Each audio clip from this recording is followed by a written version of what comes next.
नमस्कार दोस्तों, आपका स्वागत है हमारे चैनल पर। एक सुबह जब आपकी आंख खुलती है, घड़ी में 9 बजे हैं, लेकिन बाहर घोर अंधेरा पसरा है। खिड़की से रोशनी का नामो निशान नहीं, न चिड़ियों का कलरव सुनाई देता है, न कोई परछाई दिखती है। आप तुरंत टीवी ऑन करते हैं और हर चैनल पर एक ही खबर चल रही होती है, आज पूरी पृथ्वी पर सूरज नहीं निकला।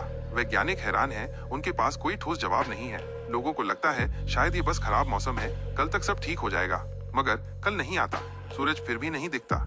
धीरे धीरे इस अथाह अंधेरे का असर गहराने लगता है। हवा में ठंडक घुल रही है, कमरे की दीवारें बर्फ सी लगने लगी हैं। पानी अब ठंडा नहीं बल्कि जमने लगा है। लोग हीटर और कंबलों का सहारा ले रहे हैं, जिससे बिजली का लोड बढ़ता जा रहा है। जल्द ही शहरों में पावर कट शुरू हो जाते हैं, इंटरनेट धीमा हो जाता है, फोन की बैटरी आखिरी सांसें ले रही होती है और फिर मोबाइल भी बंद पड़ जाता है। अब इंसान अकेला है, अंधेरे, ठंड और खामोशी के साथ।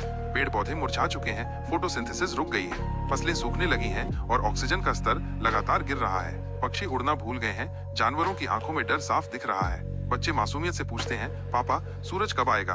लेकिन किसी के पास जवाब नहीं है। बुजुर्ग खामोशी से दीवार को ताकते रहते हैं, कुछ लोग प्रार्थना कर रहे हैं तो कुछ छत की तरफ टकटकी लगाए बैठे हैं।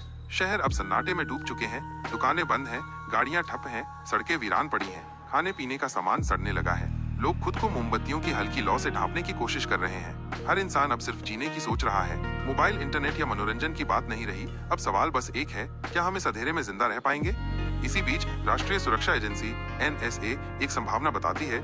क्या सूरज के सामने कोई विशालकाय वस्तु आ गई है, कोई ब्लैक होल या किसी तरह की अंतरिक्षीय घटना? ऐसा पहले भी हुआ है, लेकिन इतने लंबे समय के लिए कभी नहीं। इंसान का शरीर भी अब असर महसूस करने लगा है। विटामिन डी की कमी से हड्डियां कमजोर हो रही हैं, लोग डिप्रेशन का शिकार हो रहे हैं। अंधेरा दिमाग पर भी हावी हो रहा है, हर चेहरे पर डर साफ झलक रहा है। लोग अब बंकरों में छिपने लगे हैं, कुछ अपने घरों के बेसमेंट में, कोई पानी जमा कर रहा है तो कोई दवाइयाँ, कोई अपनी किचन की दीवार पर काल्पनिक कैलेंडर बना रहा है। डे 1, डे 2, डे 5, डे 7 और फिर एक सुबह एक हल्की सी रोशनी आपके चेहरे पर पड़ती है। आप खिड़की से बाहर देखते हैं, आसमान में एक सुनहरी लकीर चमक रही है। सूरज लौट आया है, धीमा, थका हुआ लेकिन जिंदा। लोग खुशी से बाहर की ओर भागते हैं। बर्फ पिघल रही है, पक्षी चहचहा रहे हैं और इंसान एक गहरी सांस ले रहा है। अब पता चलता है कि सूरज सिर्फ रोशनी नहीं देता, ये उम्मीद है, जिंदगी है और हर दिल की धड़कन का हिस्सा है। अगर सूरज 7 दिन के लिए फिर से गायब हो जाए तो क्या हम दोबारा तैयार होंगे? और अगर आपसे पूछा जाए कि ऐसी रात के पहले दिन आप सबसे पहले क्या करोगे? हर सफर सिर्फ दूरी का नहीं होता, बल्कि सोच का होता है।